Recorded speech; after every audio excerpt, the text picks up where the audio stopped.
Saudara Presiden Jokowi membantah menyodorkan nama putra bungsunya Kaisang Pangarep untuk diusung dalam Pilkada Jakarta. Jokowi juga menekankan dirinya bukan ketua umum partai. Pernyataan ini disampaikan Jokowi usai meresmikan pabrik baterai kendaraan listrik di Karawang, Jawa Barat, saudara. Di hadapan wartawan, Jokowi membantah pernyataan Sekjen PKS Abu Bakar Al-Habsyi yang menyebut Kaisang sudah disodorkan Jokowi ke partai-partai agar diusung dalam Pilgub Jakarta. Jokowi membantah hal tersebut. Ia berdalih urusan pilkada sepenuhnya wewenang partai politik. Urusan pilkada itu urusannya partai politik. Urusan mencalonkan itu juga urusan partai politik. Saya bukan ketua partai, saya bukan pemilik partai. Jadi jangan ditanyakan kepada saya.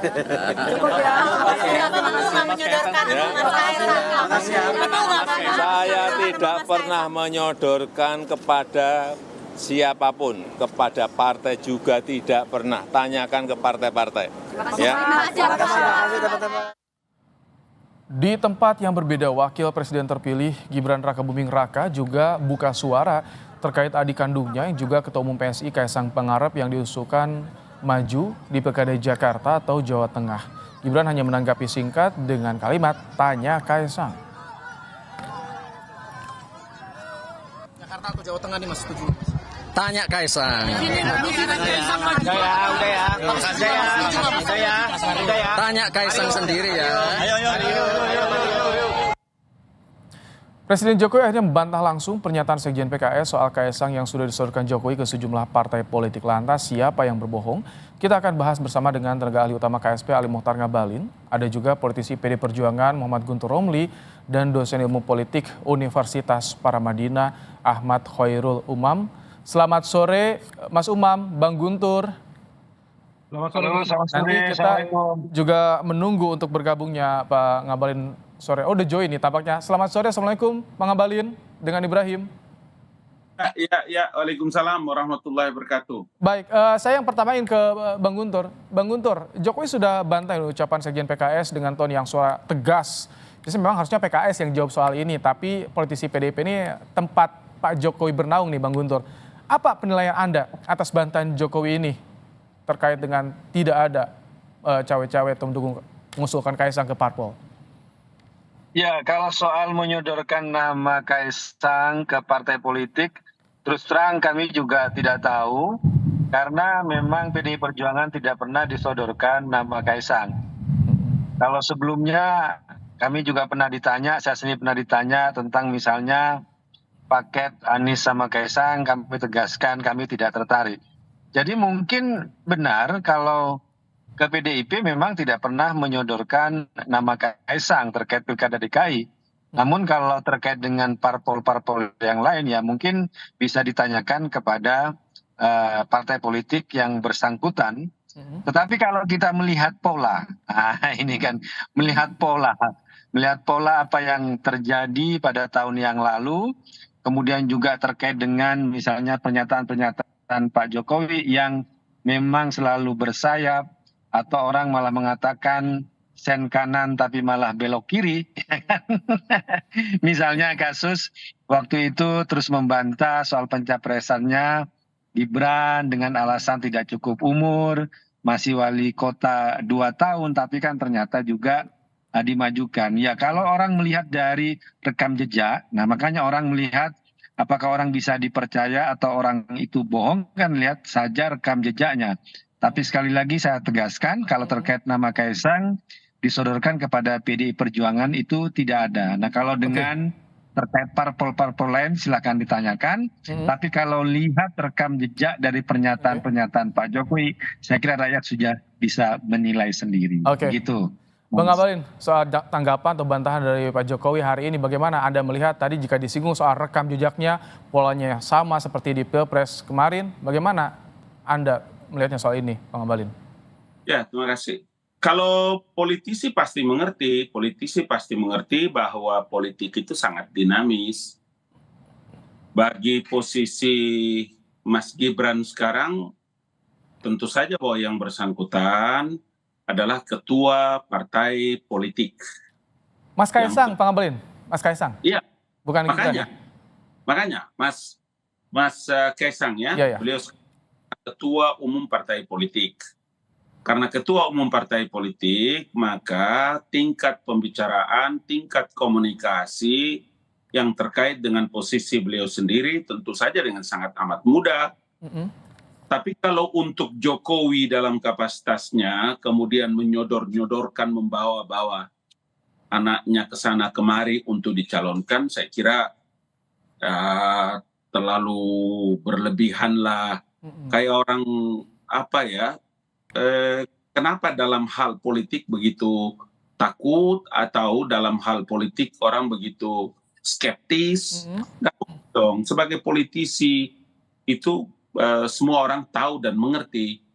Karena itulah maka segala kemungkinan yang terjadi dengan sosok Mas Kaisang sebagai ketua umum partai politik sah-sah saja. Tetapi yang tidak benar itu adalah Jokowi membawa-bawa nama anaknya ke partai-partai koalisi atau ke partai-partai lain. Itu aja sebetulnya, karena eksistensi setiap orang itu, harkat, martabat, dan kewibawaannya dalam perkembangan politik itu menjadi bagian yang harus setiap orang menjaga kewibawaannya. Itu perkaranya sebetulnya. Jadi orang itu jangan takut dulu, belum apa-apa sudah kayak tidak menghadapi masalah politik.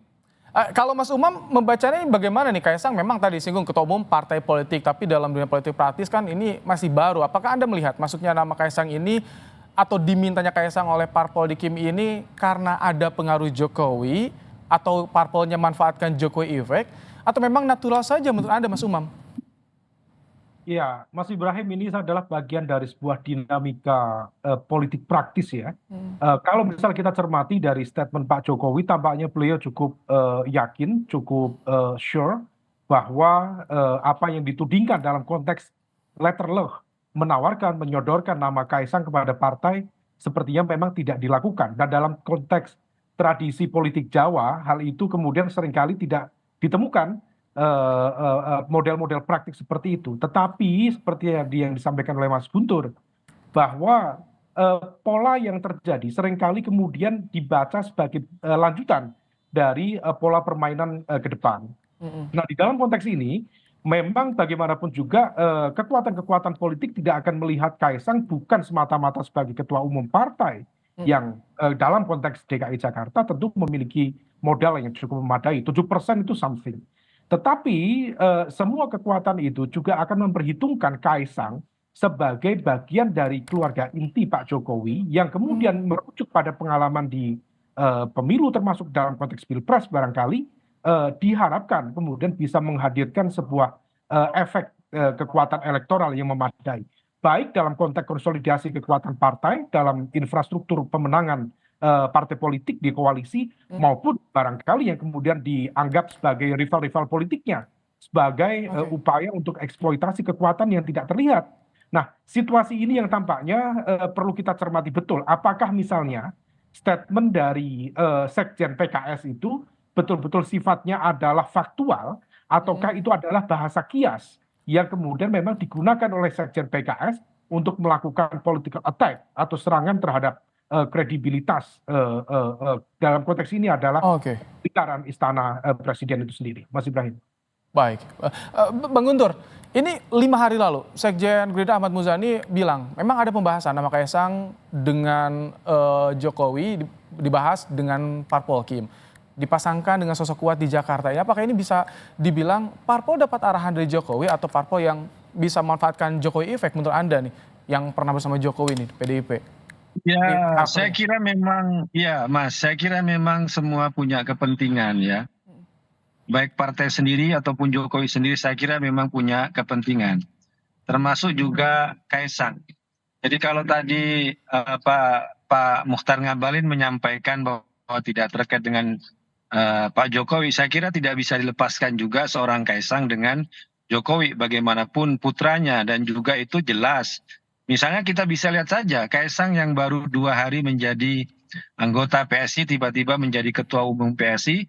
Kalau bukan anaknya Jokowi itu pasti tidak terjadi. Itu kan saya dulu di PSI, tahu ADRT PSI, ya syarat untuk menjadi ketua umum itu harus menjadi pengurus DPP, harus melalui pengkaderan, ya pengkaderan utama, ya kemudian pelanggaran terhadap ADRT. Kalau menurut saya kalau bukan anaknya Jokowi, saya kira Kaisang akan menjadi ketum PSI dalam 2 hari. Ini saya nyatakan tidak terkait dengan ucapannya soal menyodorkan nama Kaisang, tapi saya katakan bahwa privilege itu pasti terkait dengan Jokowi. Nah, ketika misalnya kemudian ada informasi terkait dengan sampaikan oleh Mas Muzani, kemudian menyebut nama Mas Kaisang, kemudian juga Sekjen PKS, saya kira memang tidak bisa dilepaskan dari isu-isu Pak Jokowi sebagai presiden, bahwa di situ ada timbal balik, ya.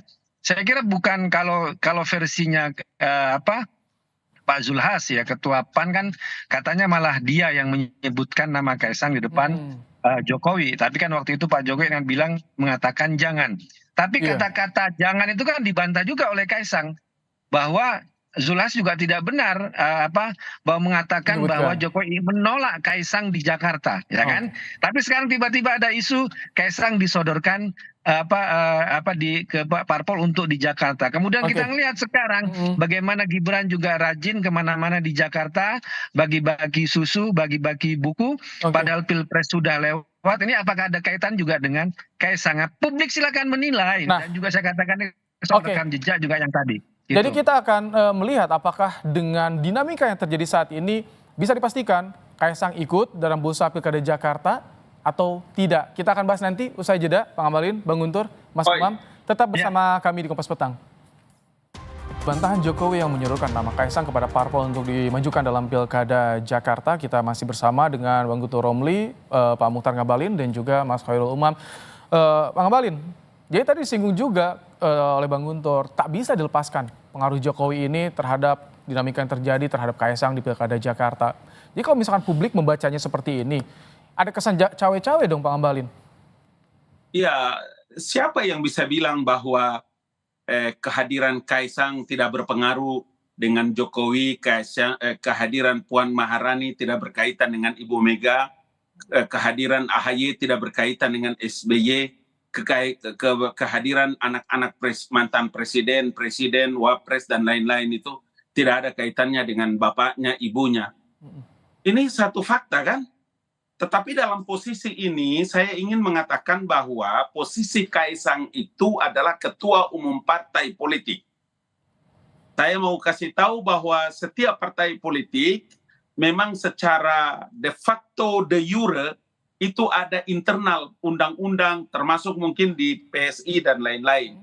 Tetapi yang sekarang kita lagi melakukan diseminasi... Bang Ngabalin, saya stop dulu ya. Ini KPU sudah akan mengadakan preskon menanggapi hasil putusan DKPP. Izin saya tahan dulu dialog kita ya.